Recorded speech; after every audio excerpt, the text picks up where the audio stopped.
Hello traders, இந்த வீடியோவில் நம்ம என்ன பார்க்க போகிறோம்னா ஆகஸ்ட் 19ஆம் தேதி செபி கிட்ட இருந்து ஒரு இன்ட்ரீம் ஆர்டர் வருது.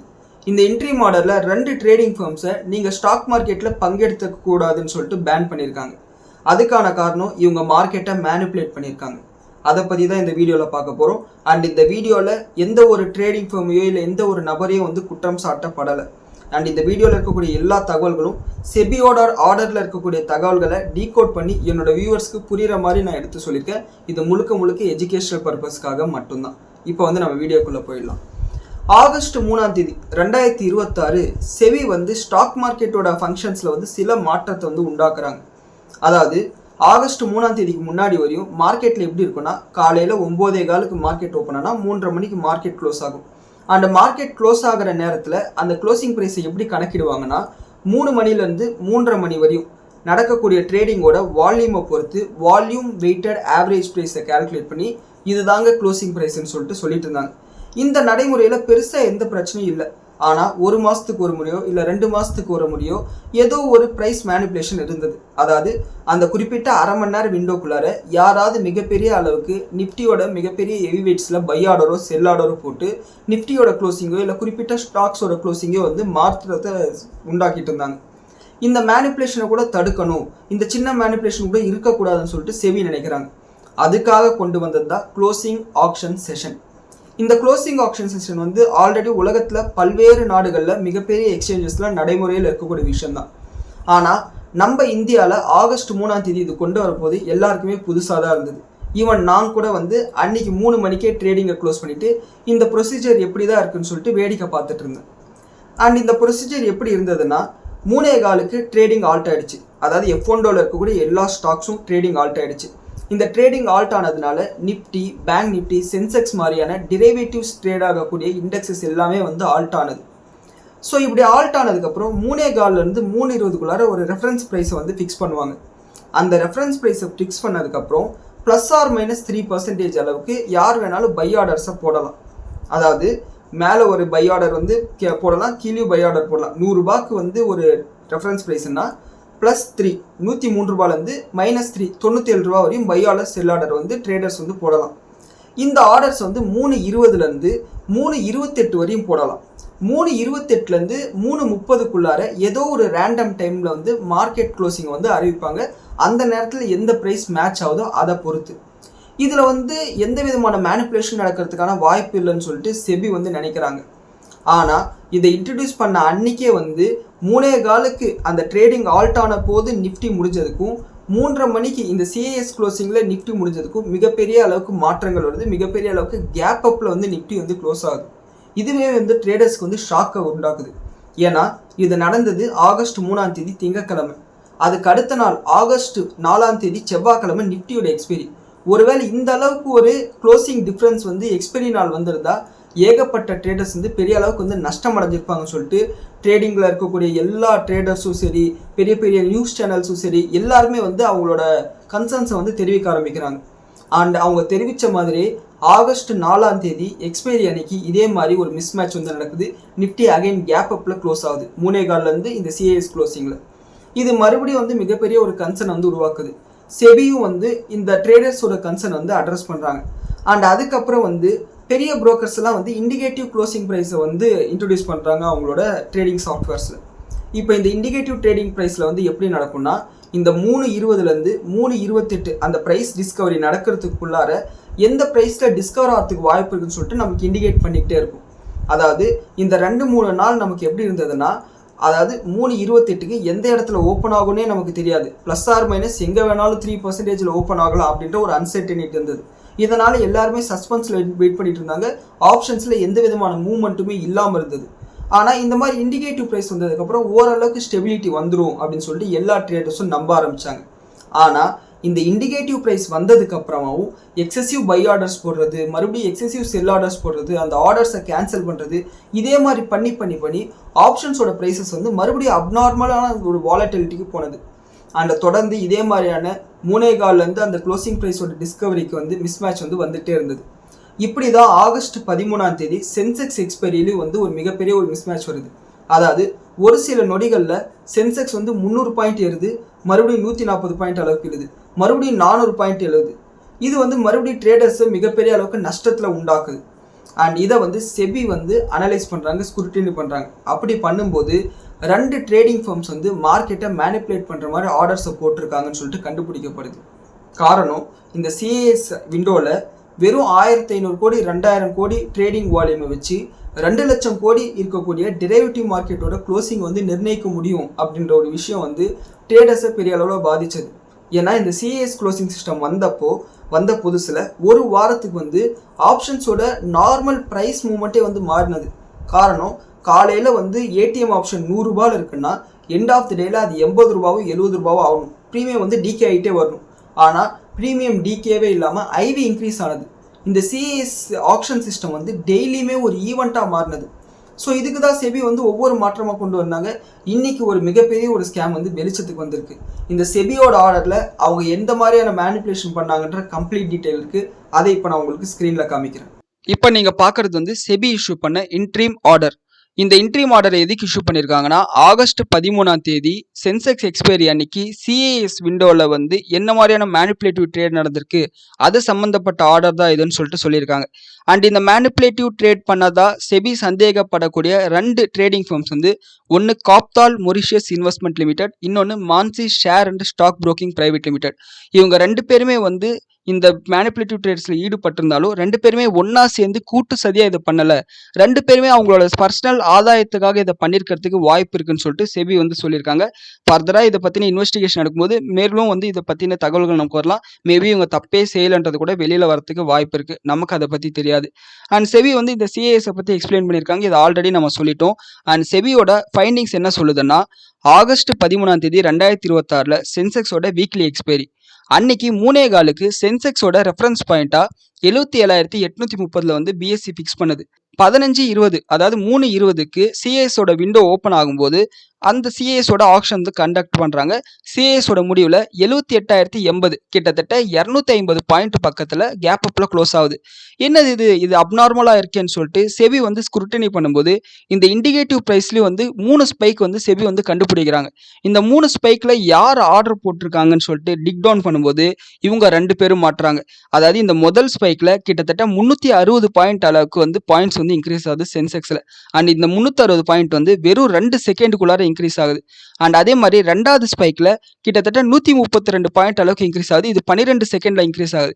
அண்ட் 3வது ஸ்பைக்கில் 405 பாயிண்ட் அளவுக்கு இன்க்ரீஸ் ஆகுது. இது வந்து கிட்டத்தட்ட 28 செகண்டில் நடக்குது. அண்ட் இந்த முதல் 2 ஸ்பைக் நடந்ததுக்கு முக்கிய காரணம் வந்து காப்தால் தான். காப்தால் போட்ட ஆர்டர்ஸ் காரணமாக தான் முதல் 2 ஸ்பைக் நடக்குது. ஆனால் இந்த 3வது ஸ்பைக் நடந்ததுக்கு ஒரு பக்கம் காப்தால் இருந்தாங்கன்னா இன்னொரு பக்கம் வந்து இவங்க இருக்காங்க, மான்சி இருக்காங்க. அதை பற்றி இப்போ நம்ம டீட்டெயில்டாக பார்த்துருவோம். என்ன நடந்திருக்குன்னா, இந்த முதல் ஸ்பைக் அப்போ, அதாவது இந்த ஆகஸ்ட் 13 அப்போ மொத்தமாக வந்த பை ஆர்டர்ஸ், இந்த சிஏஎஸ் விண்டோவில் மொத்தமாக வந்த பை ஆர்டர்ஸில் கிட்டத்தட்ட 86% அளவுக்கு பை ஆர்டர்ஸ் வந்து காப்தால் கிட்ட இருந்து மட்டும் வந்திருக்கு அப்படின்னு சொல்லிட்டு செபி சொல்கிறாங்க. இந்த 86%ல் கிட்டத்தட்ட 191 கோடி ரூபாய் மதிப்புள்ள ஷேர்ஸ் வந்து இவங்க பை பண்ணுறதுக்கு இவங்க ஆர்டர் போட்டிருக்காங்க. அண்ட் அது மட்டும் இல்லாமல் செல் ஆர்டர்ஸை பற்றின டீட்டெயில்ஸ் கொடுத்துருக்காங்க. அது வந்து அந்தளவுக்கு சிக்னிஃபிகண்ட்டாக இல்லை. அண்ட் இன்னொரு பக்கம் காப்தால் போட்ட 31 லட்சம் குவான்டிட்டியில் 10 லட்சம் குவான்டிட்டி இவங்களே எக்ஸிட் பண்ணியிருக்காங்க. கிட்டத்தட்ட 33% பக்கத்தில். அதாவது 191 கோடி ரூபாய் மதிப்புள்ள ஷேர்ஸை வாங்குறன்னு ஆர்டரை போட்டுட்டு கிட்டத்தட்ட 98 கோடி ரூபாய் மதிப்புள்ள ஷேர்ஸ்க்கான ஆர்டரை வந்து கேன்சல் பண்ணியிருக்காங்க. இதுவே வந்து முதல் சந்தேகத்தை வந்து செபிக்கு வந்து உண்டாகியிருக்கு. அண்ட் இன்னொரு பக்கம் செல் ஆர்டர் போட்டவங்க யாரு அப்படின்னு பார்க்கும்போது மான்சி வந்து 12.25 லட்சம் ஷேர்ஸ் வந்து செல் ஆர்டர் போட்டிருக்காங்க. 12,77,000 ஷேர்ஸ். அதில் 12,65,000 ஷேர்ஸ் வந்து கேன்சல் பண்ணியிருக்காங்க. இது என்னப்பா, பை ஆர்டர் போட்டாங்க கேன்சல் பண்ணாங்க, செல் ஆர்டர் போட்டாங்க கேன்சல் பண்ணாங்கன்னு சொல்லிட்டு உங்களுக்கு வந்து தோணலாம். ஆனால் இயல்பாக வந்து நம்ம ஒரு அசட்டை வாங்கணும்னா எப்படி வாங்குவோம்? ஒன்று மார்க்கெட் ப்ரைஸில் வாங்குவோம், இல்லைன்னா கம்மியான விலையில் வாங்கணும்னு சொல்லிட்டு நம்ம நினைப்போம் இல்லைங்களா? அப்போ என்ன பண்ணுவோம்? கம்மியான விலைக்கு போடுவோம், இல்லைன்னா மார்க்கெட் ப்ரைஸில் போடுவோம். ஆனால் இவங்க ஷேர்ஸை வாங்கணும்னு நினைக்கும் போது 3% அதிகமாக வந்து விலை கொடுத்து வாங்குறோன்ற மாதிரி ஆர்டர் போட்டிருக்காங்க. இது ஆர்டிஃபிஷியலான ப்ரைஸாக சொல்லிட்டு செபி வந்து நினைக்கிறாங்க.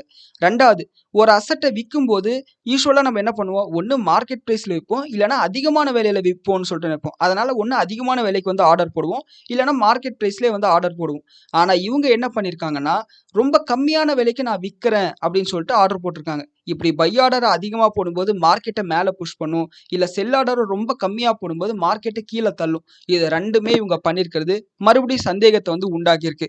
அண்ட் அது மட்டும் இல்லாமல் இவங்க இது எல்லாத்தையுமே வந்து 1 செகண்ட் 2 செகண்ட் கேப்பில் வந்து பண்ணியிருக்காங்க. அது இன்னமும் கூட சந்தேகத்தை உண்டாக்கியிருக்கு.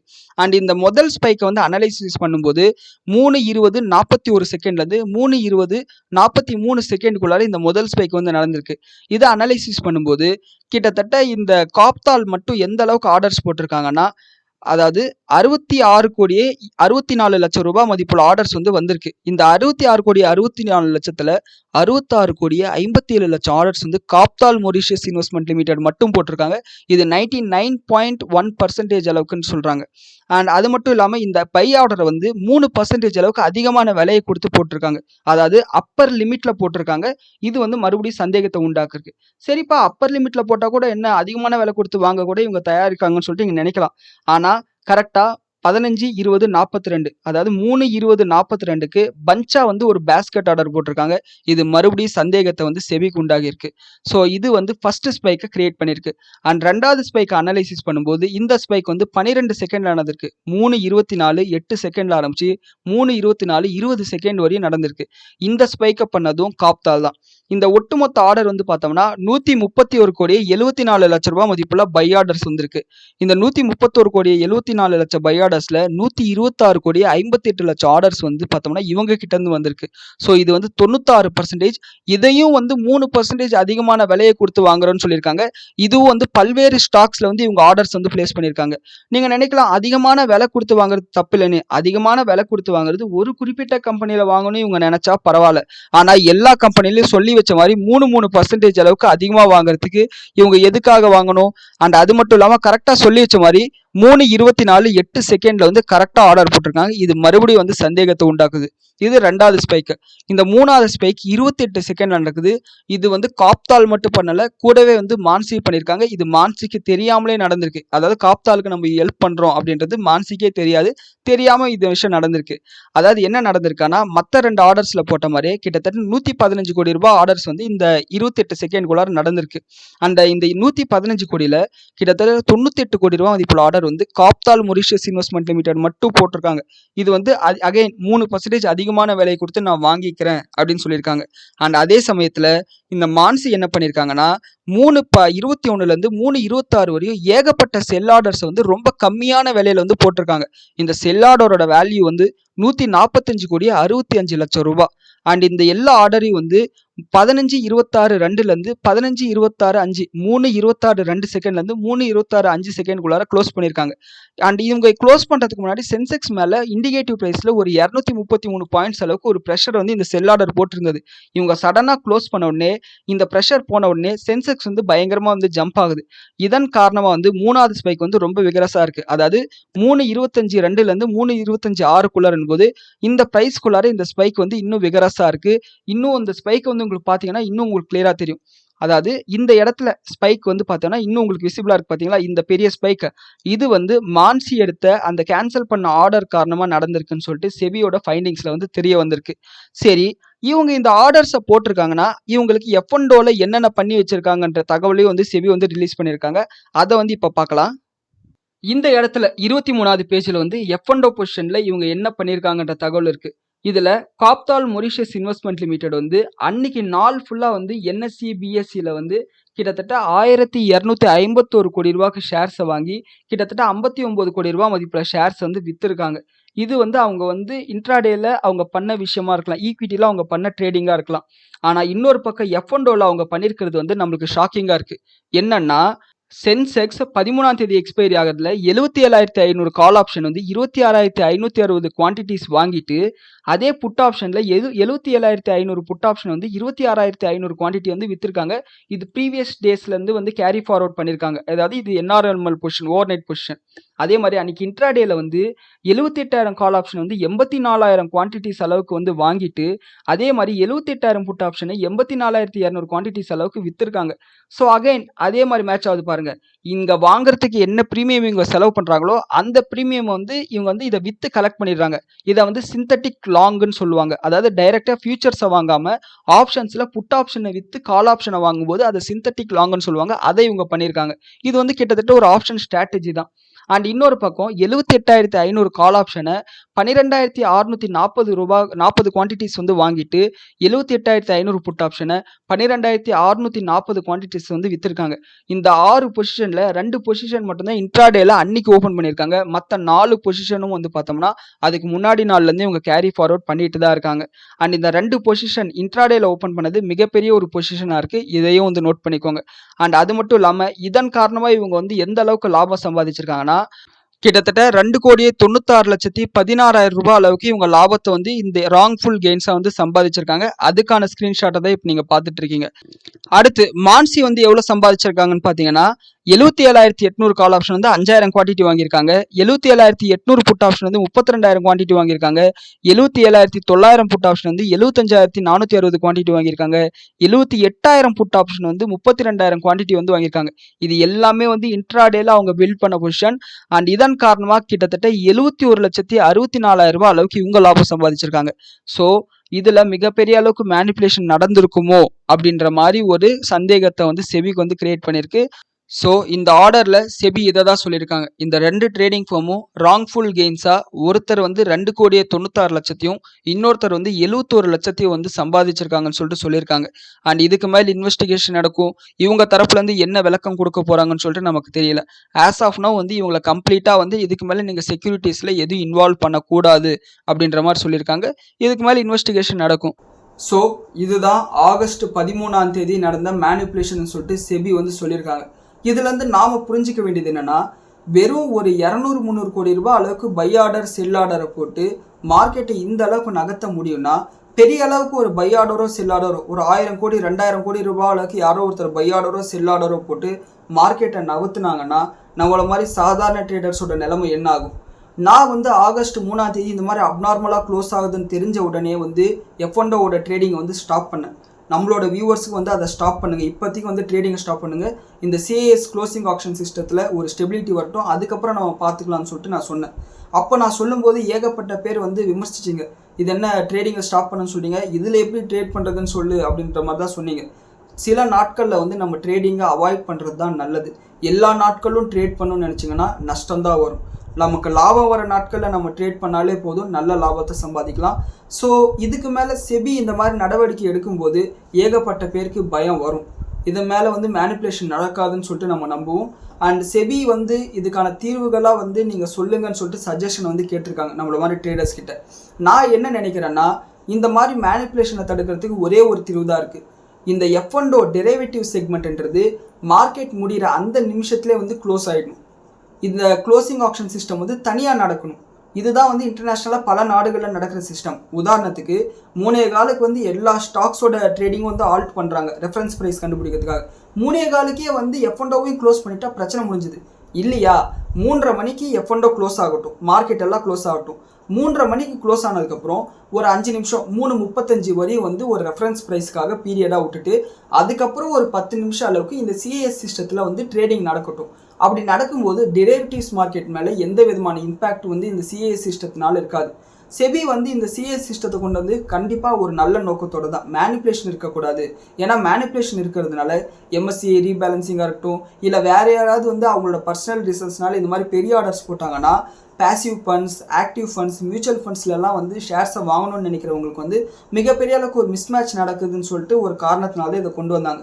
ஆனால் இப்படி பண்ணதனோட விளைவாக வந்து பார்த்தோம்னா டெய்லியுமே வந்து இப்போ மிஸ்மேட்ச் வந்து நடக்க ஆரம்பிச்சிருக்கு. கிட்டத்தட்ட 3.25க்கு ஒரு ப்ரைஸில் வந்து ட்ரேட் ஆனால் 3:30க்கு இந்த CASஓட க்ளோசிங் வந்து வேறு ஒன்றா இருக்குது. தொடர்ந்து வந்து கிட்டத்தட்ட இந்த 2 வாரத்தில் வந்து 2 நாள் வந்து கேப் டவுனில் க்ளோஸ் ஆகிருக்கு. மற்ற எல்லா நாட்களும் வந்து கேப் அப்பில் க்ளோஸ் ஆகிருக்கு. அண்ட் ஈவன் இன்றைக்கி கூட செபி வந்து short term stock lending and borrowing scheme வந்து அனௌன்ஸ் பண்ணியிருக்காங்க T+3ல.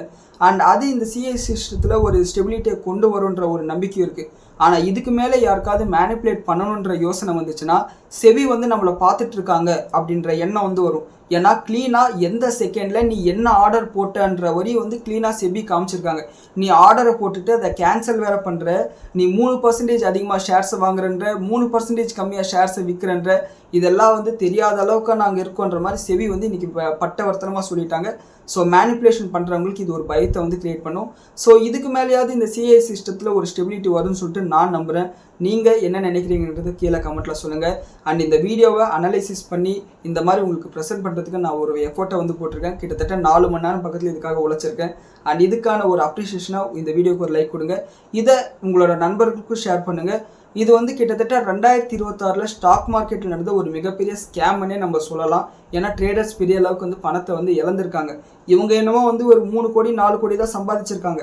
ஆனால் எத்தனை ட்ரேடர்ஸ் எத்தனை லட்சம் இழந்திருப்பாங்கிறதுல கணக்கே இல்லை. ஸோ அதை வந்து கண்டிப்பாக நீங்கள் எல்லாருக்கும் ஷேர் பண்ணுங்கள், எல்லாரும் இதை தெரிஞ்சுக்கிட்டோம். அண்ட் இந்த வீடியோ பற்றின கருத்துக்களை கீழே கமெண்ட்டில் சொல்லுங்கள். நன்றி, வணக்கம், ஜெய் ஹிந்த்.